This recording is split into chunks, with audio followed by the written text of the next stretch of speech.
You are listening to the Unleashed and Aligned podcast, where we strip away the noise, unleash our truth, and align with our highest self.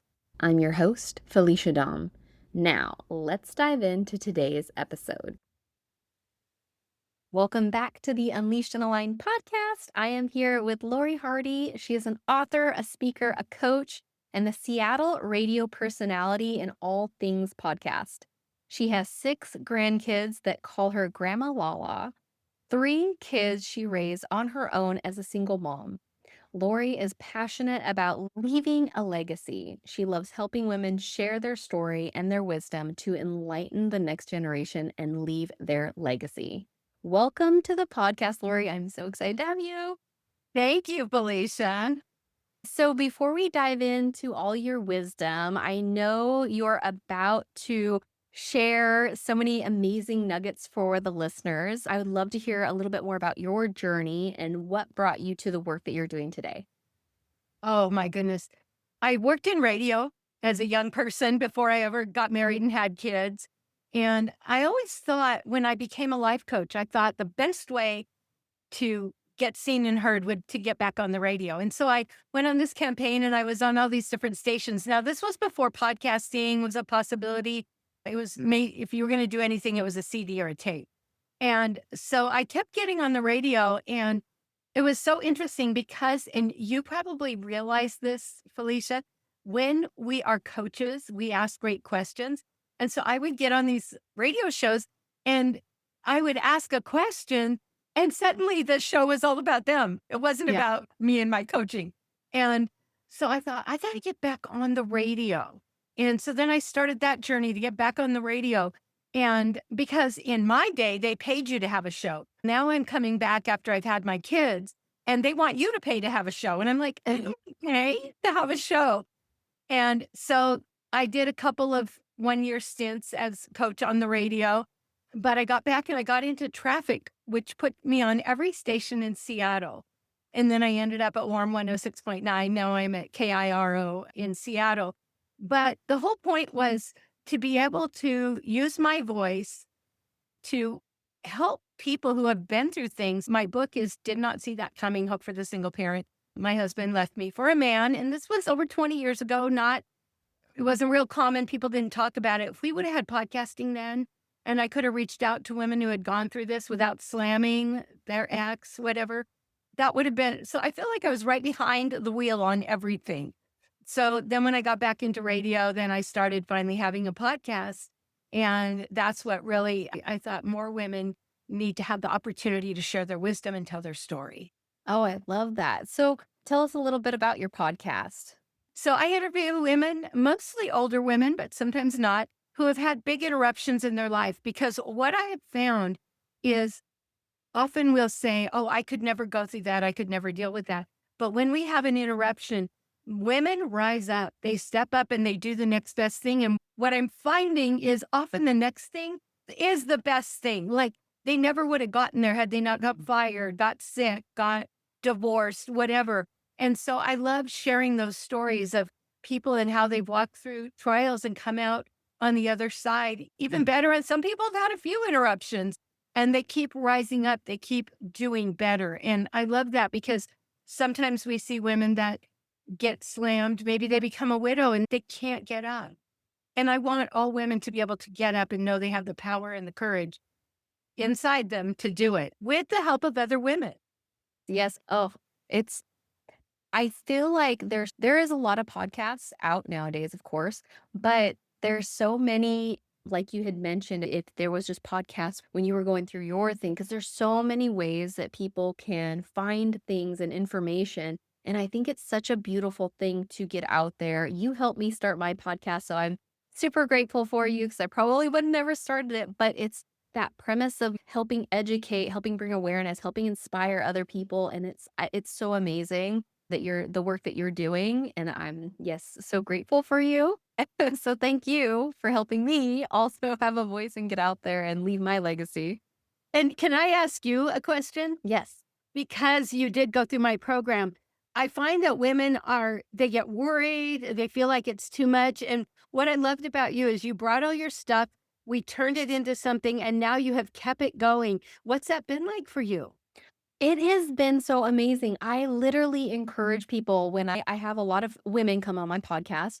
And before we do the interview, they'll tell me, like, oh, I've been thinking about starting. I'm like, reach out to Lori, start your podcast. I know what it's like to be in that stage of like scared or it's overwhelming, it's stressful, there's too much editing, all of those things that you help me just get over and work through. And yes, it's going to feel like that in the beginning and it does get better. And I still have, I mean, there's a lot of work that goes into a podcast. It's definitely not something that's like a side hobby for me. It's something that I'm very serious about and committed to putting out a certain episode a certain time. And those are things that I think need to be organized if you really want it to be successful. But I don't think you have to.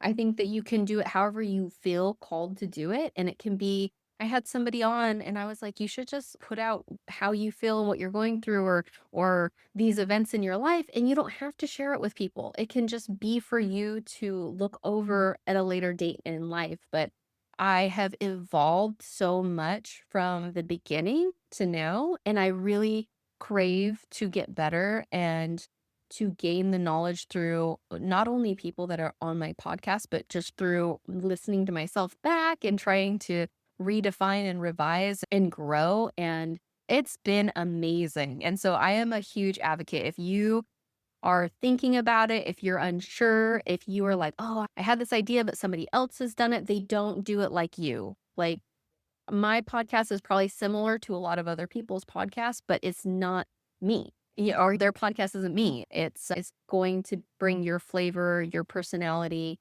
and I just think that it's something that you should at least try and see if you like it, and if you decide that you don't, but don't not do it because you're feeling stressed or overwhelmed.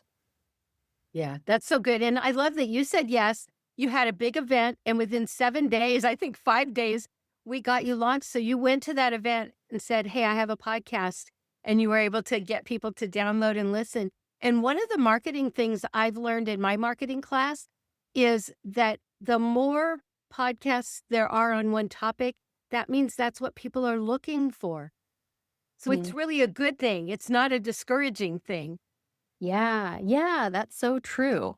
And I'm just a big advocate of not not moving or doing something because somebody else is doing it or they're some of the spaces they're like, "Oh, if you're a coach doing XYZ and I'm a coach and we have similar things, we shouldn't be on the same like platform or area or any of that." And I just don't believe in that. I think that everybody is so unique.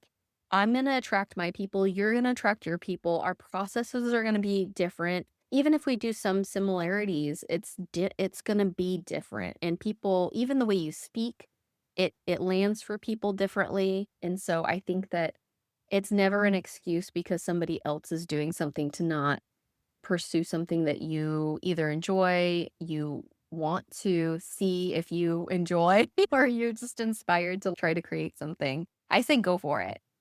When I wanted to get back on the radio with a coaching show, I had a friend who was a coach. She was a new friend, and we both found out that we were both coaches.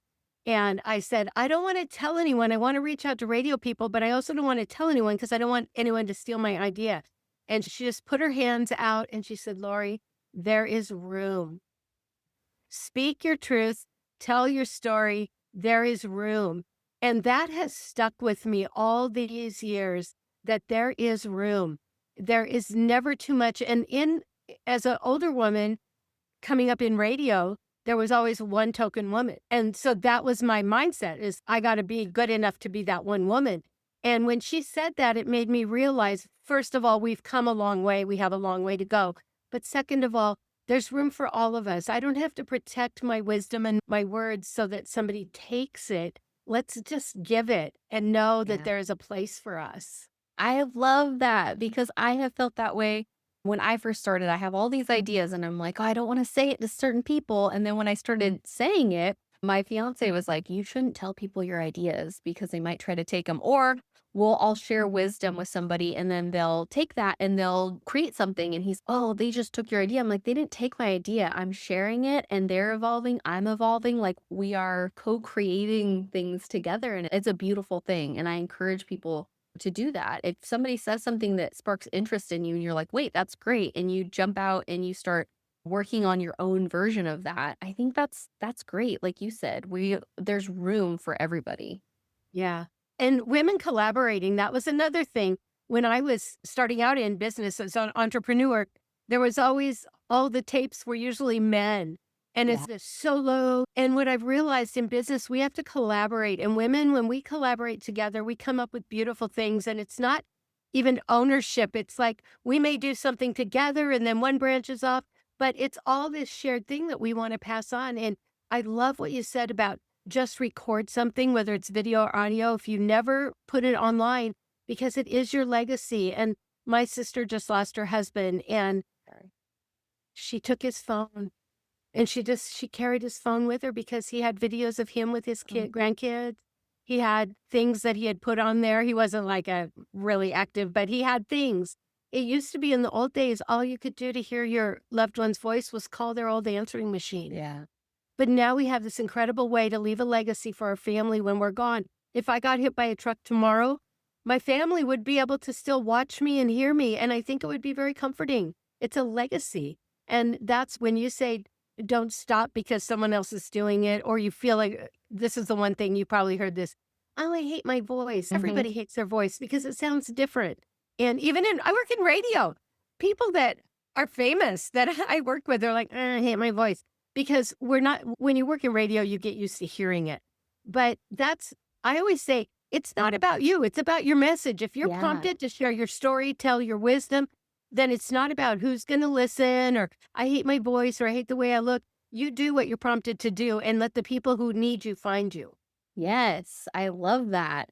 I had somebody on my podcast that I was like, "Oh, because they were gonna start a podcast, and I was like, "I love your voice. I could listen to you." And they're like, "Really? I hate my voice." And I'm like, "Doesn't don't even think about that. I like it, and it's unique. It's different." And like you said, sometimes I listen to an audiobook and I don't like the person's voice that narrates, but I'll listen because of the message that it is. I'm like, I'll put up with this voice for a little bit, but just like you said, yeah, it's about your message, it's not about you, and I think that's a good rule of thumb for anybody that's doing anything really, but especially for entrepreneurs, it's like, when you start looking at yourself, that's when you're in the wrong area. You need to pay attention to, like, how am I helping somebody else? How am I creating wisdom? How am I creating awareness for others to evolve along with myself? But put it back on that if you're thinking about doing a podcast. What is it that you're trying? What message are you trying to get out there for the people? I think that's an amazing thing.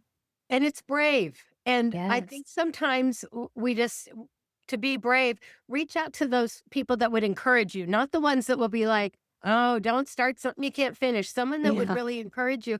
And like you said, you don't have to put it online. Just start trying it out, practice a little, see what happens. And the thing, and I bet you will agree with me on this, once you start doing it, yes, like for you, you do interviews. So it's more of a process. If you just did a little like 5-minute thing, you just open up your mic, you go. You get used to it. It becomes part of your routine and part of your habit. So it's not, oh, this big thing you've put on your plate. And actually for me, I so enjoy it that it's fun and time goes by so quick. It's so true. When I first started, I was like, "Oh, what am I gonna talk about? What is gonna" and then it just when I started doing the interviews, I was like, "This is so much fun because I was gaining stuff out of it, and I'm like, "If I'm enjoying what they're saying, I know other people are."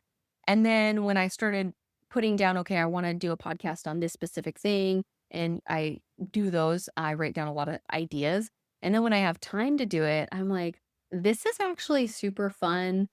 I'm more casual with it. I actually want people to like, "Oh, here's a little bit about my day or my week or whatever," because it's almost like you're creating your own little like friend group or something that Yeah. I feel like I've made such good friends with the people I've worked with, people I've had on my podcast because I help people get in the top 5%. And so what happens is I get all these emails going, hey, you're in the top 5%. Can I be on your show? And I'm like, huh, I don't even know this person. But then I have them on and I just fall in love with them. And now it's this new relationship. And so I love the community that it builds and makes possible. And sharing stories to me is everything. Yeah, I agree. So let's dive into some of the questions. At what moment was it the like most pivotal when you realized you were playing small or holding yourself back? I was a single mom and I lived on an island. And so there were certain things I just couldn't do yet because I wanted to, my kids wanted to stay near their dad. And for me to go and commute would mean hours and hours away a day. And so I made the decision to raise my children, to be there with them. And radio wasn't really a possibility. But the pivoting point was when my kids got older and I realized I could get back into radio. Now, we still didn't have mics that you could put on your computer. We didn't really have recording stuff, but I found a way to do some recordings on my computer. And I thought I'll just get back on to radio as a DJ. And so do I started to do the things and put myself out there, and it was really hard because now I'm older. Am I Mhm. too old for radio? And I met with a friend every week, and she encouraged me. And I was working with Big Brothers Big Sisters, and I was in this family resource center, and so I told those ladies what I was doing. And I had one of the counselors go, "Don't quit your day job." And so that's why you want to be careful who you share with. But these ladies were really encouraging, and I applied for all these jobs. And then I was in the top 3 for this one really big station in Seattle. And I didn't get it. And so I called the ladies at the resource center. I said, I'm going to be there in the afternoon because I've got to meet with the bigs and littles. And I want you to know I didn't get the job. I'm so sad. And if you ask me, I'll cry. So please don't say anything until all the kids are gone.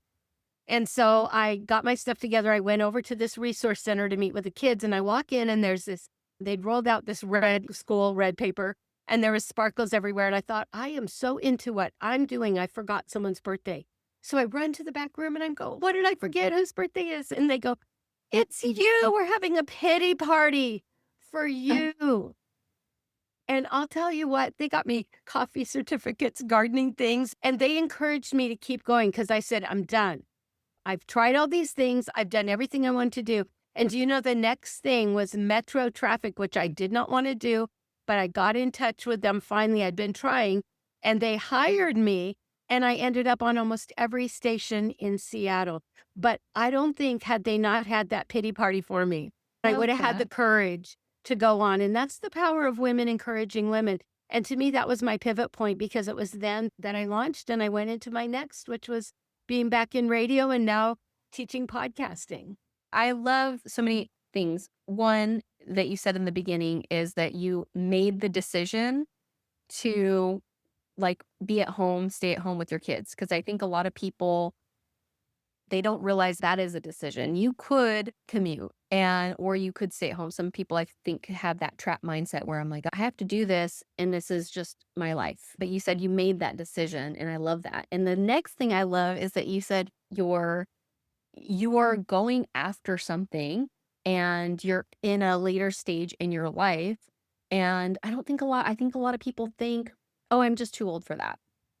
And I think that's amazing that you're like, no, I'm going to do it. And then how amazing that you had these beautiful women around you that were so loving and caring and supported you. And that is how I knew who you were. I was like, Laurie Hardie? What? I know her and listen to her. Like everybody in Seattle knows Laurie. I love that. And you got, like you said, you got on all these stations. And it's like I think the universe just works in ways that we need to relinquish that control and that need for it to be a certain way and just allow because it knows what's best and it might not look like what we thought it would look like, but it always gives us what we needed. So that is so amazing.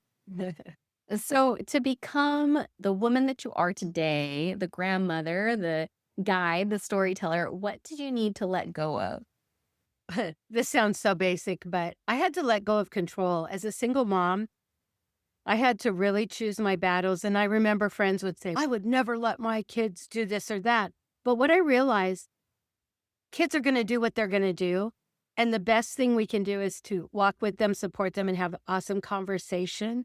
And like you said, I had to let go of control. So when I got the job at Metro, which was not what I wanted to do, I did not want to be a traffic reporter, but I took it. I said yes. And I did everything there I could to make sure that I was not dispensable. And then what it did was it led me to the next. And in the midst of there is when I wrote my book. And I had to keep letting go. Like when I got divorced, I had to let go of that. I wanted to be the grandma and grandpa, still married, Mhm. having the kids come to my house. And now I don't have a home for my kids to come to. I had to let go of those things that I thought were like somehow we put in our mind the white picket fence. And that sounds so generic, but we do. We have these thoughts, and I had to take every thought captive, which is something the Bible says. And then I had to look at it and I had to say, is it true? So when I became a single mom, there wasn't a lot of single moms. And I didn't want to be that single mom, the one that was off carousing, leaving the kids at home, and they were drinking because you had booze in the house. I did not have booze in the house, and I did not drink when my kids were young, because if they got at a party and needed me to pick them up, I was it. I lived on an island. It was me. And so I made a lot of decisions, and I let go of a lot of things that I had assumed would be my life. And then I embraced where I was. I embraced being a single woman. When I took off my wedding ring, that was so hard because it felt like failure. So I had to turn that around. When my kids and I ended up living in a camper, I had to take the thought that I am a single mom of 3 kids living in a camper. What a loser, because that's how I felt, to I have my kids in amazing camp and they get to explore all day, every day, and I get to be with them. Even though I'm working, I'm with them. I had to rephrase every single thing and be my own champion, because when I wasn't going to go back to work on a typical work 9 to 5, because I had a younger child who couldn't be babysat. It was just, he was a challenge. And so I found ways to work at home when that wasn't a thing. And people would send me job interviews. They thought I was lazy, that I didn't want to work. No, I wanted to be everything I could for my kids to help them get through this really difficult time. And we ended up living on a camp for almost a year. We ended up at a horse farm, which I had been denied. The man said, I don't want no single mom in my ranch. My horseshoer happened to know him, and he called him up and he said, you're not going to find anyone better to help manage your property. And so I ended up on a 55-acre horse ranch Wow. with my 3 kids so they could roam and be free. But it was always because I kept reframing. I kept reframing. I oh my gosh, so many good things. I love that you said you let go of that control with your children, because I think that is a huge thing, and how you said you walked with them and support them. Oh my gosh, that's amazing, because you're right. Kids are going to do what they want to do regardless, and they're going to figure out a way to do behind your back if you don't walk with them and support them. And the reframe, I heard, I can't remember who it was, but somebody was saying how it was a celebrity and she said, "I'm the queen of reframes. I didn't not get the movie role. Your movie's just not going to be as good." Or it's just like all of those things. And I think that's so important, because society puts these structures and these standards of what white picket fence, your grandma has the cookies out and grandpa's in the yard playing with kids, whatever that is. It's like we have it in our minds sometimes from childhood of what that perfect life is going to look like. And everybody has avenues. And if everything was perfect, life would honestly be really boring. And you'd probably be trying to get into trouble to stir up some chaos, because you want something like that. And I think that reframing what you have into gratitude and this, how amazing it is for you, like how your life is serving you instead of how it's keeping you stuck. Oh, such good things. Oh my gosh. You help women leave their legacy and speak their truth. What would you say to the woman who thinks her story isn't quote unquote big enough to matter, or who's still trying to find her voice after years of staying quiet or not being able to express her full self? That's such a great question, Felicia, because especially as older women, we're told, when I first came out with the abuse I suffered as a child, my counselor said, do you know this is new? We're just now learning in counseling how to deal with this. And I was in my 30s when I finally was able to come forward and get help. And being silent serves no one. And the best thing that I would say is, can I tell 2 stories? Yes, of course.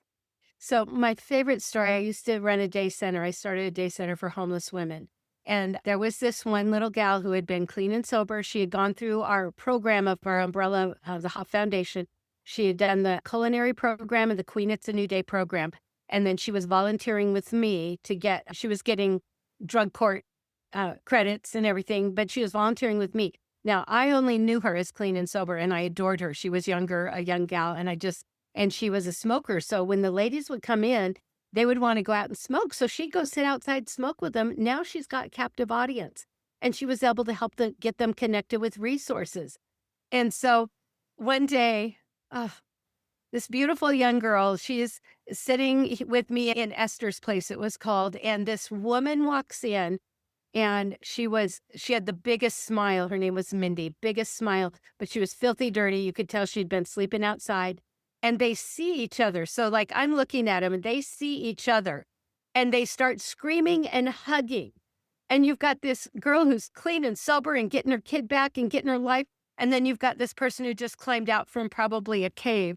And I said, "How do you two know each other?" And they looked at me and they said, "Jail.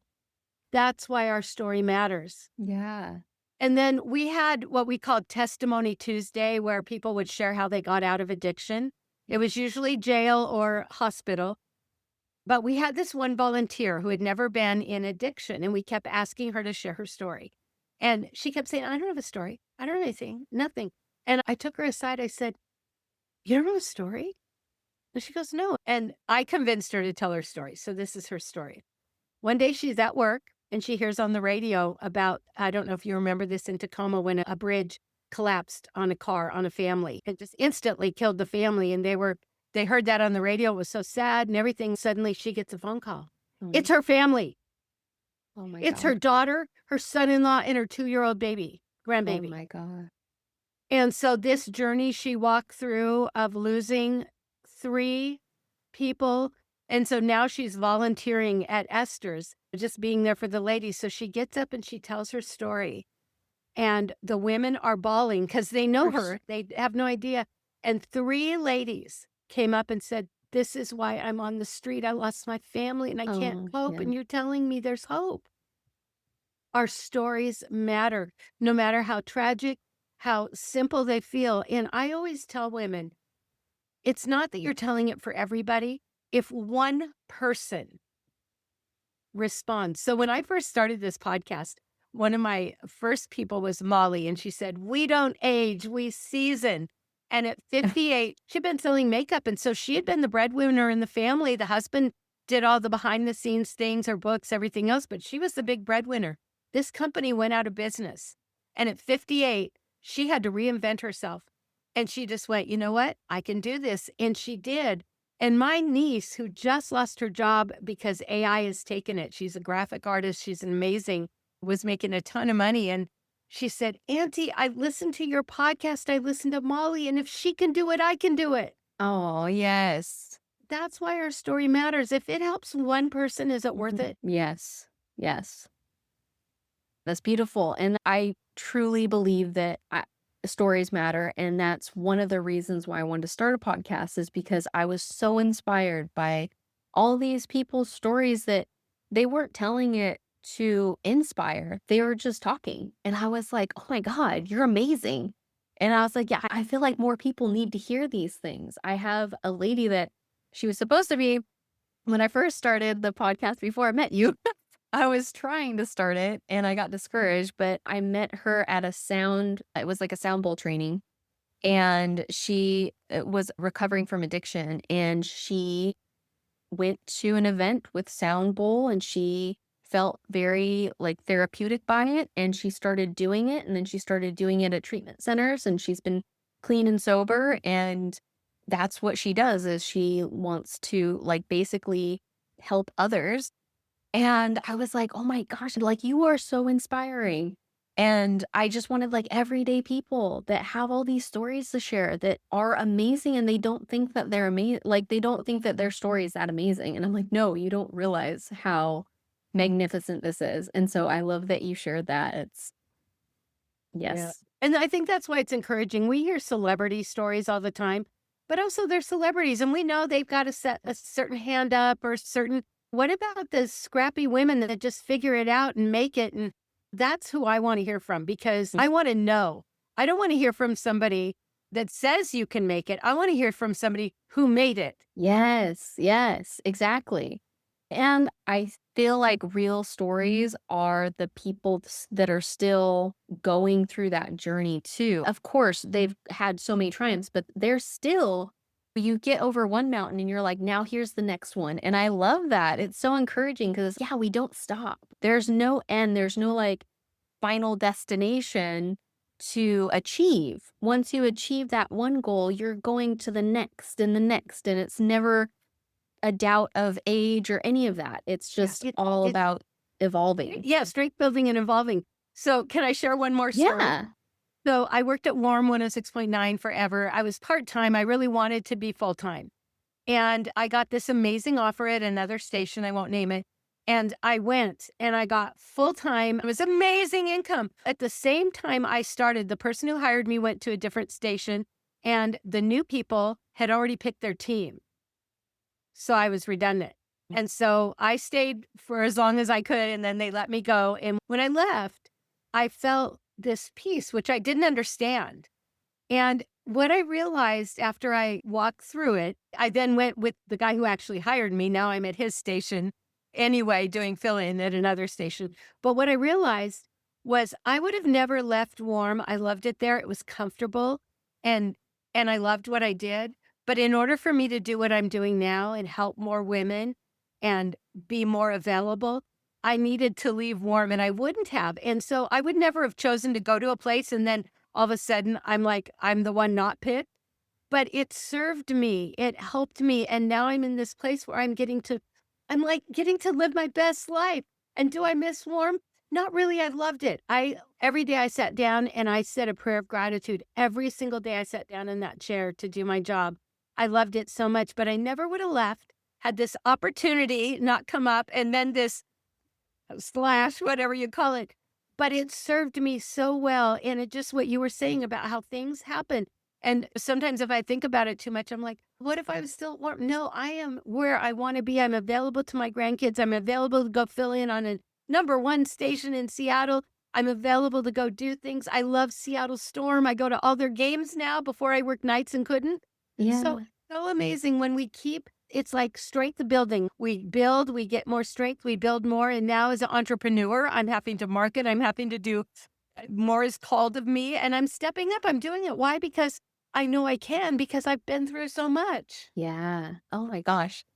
That's amazing. This question I'm super excited about. This is getting close to the end of our questions and I'm getting sad.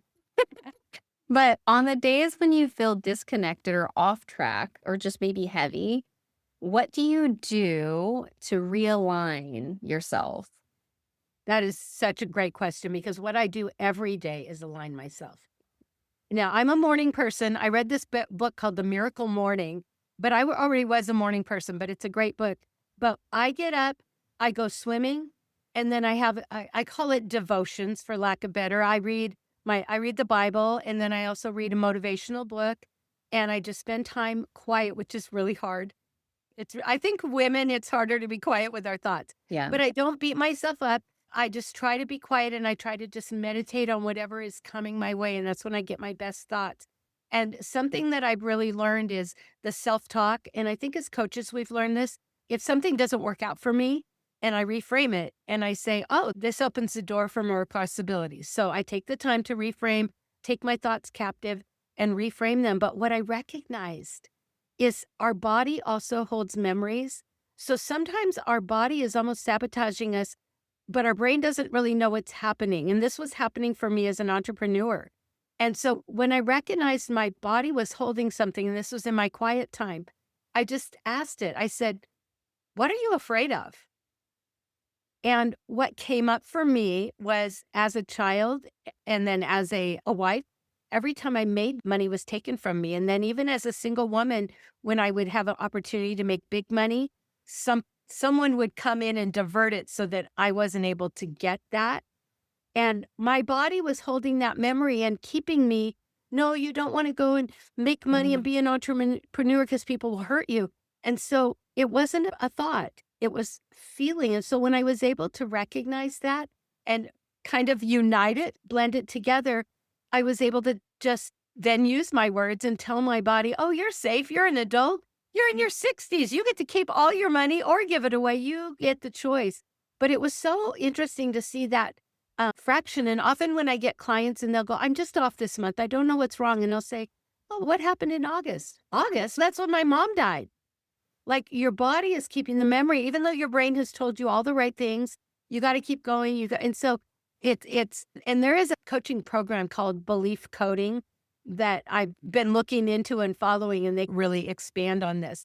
But so when I have those days, I do not let them take a hold of me. If I need to go to the beach, I go to the beach. If I need to yell and scream, I yell and scream. I don't stifle my feelings, but also I don't let them take a hold of me and spiral me.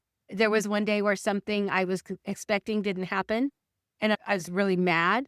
So I let myself be mad. And then I was going to call friends and go, can you believe this? And I was like, no, I'm going to look at this as this is showing me my next path. And it's all really about the way we think and what we choose, because it is a choice. And I see people that let their illnesses and their problems keep them in a rocking chair at their old age, and they just retire and they sit. And I don't ever want to be that person. Yes, and I love what you were saying about the body. I was just listening to Joe Dispenza, and I just love him. I feel like I could listen to him and then re-listen and learn new things. Like, some of his books, I've literally had to stop and write stuff down because I'm like, "Wait, I need to conceptualize this better." But yeah, what you said about the body of how it will hold on to so many things, and those old patterns, it's like your nervous system adapts to them, and then something will trigger, and your nervous system, you, like, literally need to stop and regulate it and Yes. calm it down because it's so used to those unconscious patterns. So I love that you said that and you mentioned that because I think that is something it does take a lot of work, and it is a practice, but it's so good when you ask your body what's going on and how you said, what are you afraid of? Because most of us, that's what it is. It's some underlying fear. I think that that's a great question and it's so wise. And I feel like some people will say, I don't know, I don't know. But when you're stuck in that, you're not actually being silent and staying still enough to really listen because your body does know, you do know. And Yeah. so I think that's a great practice. And I don't know is a blocker. Like I've had clients that go, I don't know. I go, yes, you do. Mhm. I don't, yes, you do. Just be quiet with yourself because our body wants to tell us, it wants to protect us. And if it's been hurt early on, then it's still a child protecting us. Yes. And when we can sync it up with our brain, it's so much better because then it all makes sense. And I think anybody who's been through trauma, there's a book called Blink. I think it's by Gavin DeBecker, but it talks about things we see in our peripheral. So we might get triggered, but we don't know what it was, but our eyes saw something familiar in our peripheral. So it wasn't up front. We weren't registering it with our brain, but our body was registering it. And so when we come in alignment with our body and our mind. And I always say, whenever a thought comes or something where I'm distressed, I just say, is it true? Because Yeah. so much is so, okay, self talk. I'm so dumb. And then I'll be like, is it true? No, I'm not. Maybe I was dumb then. Maybe that was a dumb move, but I'm not so dumb. It's like question when we really live in consciousness instead of just automatic response to everything, it changes everything. And then we learn to act versus react to Yeah. things. We take a minute and we just become better people. Yes, yes, I love that, and I love that question that you asked. Is it true? That is such a good question to ask, especially even in your, like, first stages. I've been doing this whole year has been really about and I've always been working on self-acceptance, but this year I'm like, "No." It's like, I made a decision, you're radically accepting yourself no matter what. So anytime I'm beating myself up, I'm like, "I'm my best friend." And so I'm not going to allow that anymore. And it's been amazing, like, really amazing. Even if I do something wrong, I mess up, I'm like, "All right, we messed up. How are we gonna show up in our better self the next time that comes up in our beliefs and our values?" And it just completely takes the weight off, and I'm just like, "Oh, this is refreshing." And I encourage everybody to look at that. I've had a coach that said she just decided one day that she was gonna love herself no matter what. And I was like, at the time I heard that, it was like 5 years ago, and I'm like, "What? How can anybody do that?" I was so far beyond that, and now I realize it is just a choice, but you have to consciously make it every day. Yeah. So, my podcast is called Unleashed and Aligned, and I would like to know, what does unleashed and aligned mean to you? I love Unleashed and Aligned because Unleashed sounds like scary, like she's unhinged. And aligned is, oh, and I think that as women, it, we have been put in this box of being unhinged. If we get upset, we're called the B word. If men get upset, they're tough. But what it says to me, and I think for older women, is it is okay to be unleashed. We do not have to check. And we came from this generation that don't speak up, don't. And it's, to me, it's yes. Unleashed is yes. Just say yes. And until you need to say no. But also for me, that connecting my mind and my body and being aligned with what I'm doing, because we can do so much more. Look at me, I'm 66 and I'm not really starting this business because I've been doing it, but I'm doing it full time and I'm working with people in London and Australia and have open invitation to Hawaii. I'm going to help a woman launch her podcast in Kona. Like I am getting to do things I never imagined. And it's so wonderful to think it's not too late and I can do whatever I want because when we say can't and don't, our body feels it and it goes, okay, you can't. And I want to be a yes person no matter what. Someone wants to give me coffee and I don't want it, I'll say yes. Even if I have to dump it out, why not say yes? I love that. It's been so amazing speaking with you today, Lori. I think that you are so inspiring. And I know everybody that listens to this is going to be like, all right, let's do this. I need to start a podcast. I got to get Yes. out there, whatever it is. It doesn't have to be a podcast, but just do what your heart feels called to do because it's always going to be, it's going to work out and it's going to be amazing. And if it feels like it's not working out, it's because there's learning lessons that you have not yet accomplished or gone through, moved through that need to be uncovered and looked at and released. I believe. Beautiful. Thank you so much for being on my podcast. Thank you. I'm so proud of you. Thank you. If you enjoyed this podcast, please make sure to like, subscribe, and leave a review so that we can connect with more people to develop our mind, body, and spirit.